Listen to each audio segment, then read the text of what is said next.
Okay, folks, going to take a break from ISOM number 3 because in ISOM number 3 there is an editor's box that says see Great War of Separation number 2 for more details.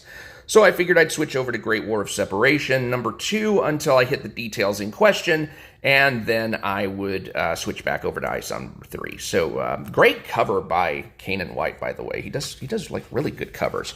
Not going to mess with the opening blurb today. Not going to mess with the dedication. Just going to look at the opening page where we have the Silman family from Great War of Separation number 1. You've got Avery, who will grow up to be ISOM someday, and his younger sister Altona, and the mom and the mom's sister, Avery's aunt. And basically what's happened is the Silman family has had to uproot themselves and move from Austin, the state capital, which is a natural target for the United States, to the aunt's home in Florisbark. So they've all moved in with the aunt, and we are seeing them looking at photo albums. And Avery's like, why is this in a book and not in a phone?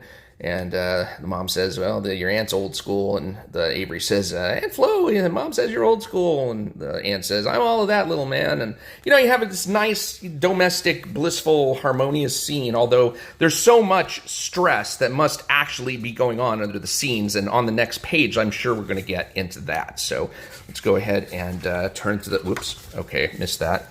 Got a little far ahead. Let me get to the, no, there is a page of the scene after this, right? Because, no. Are the pages stuck together? No.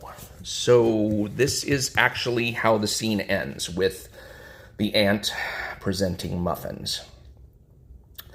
Okay, so what we have here is an opening scene with 5 panels and 0 drama. 0 conflict.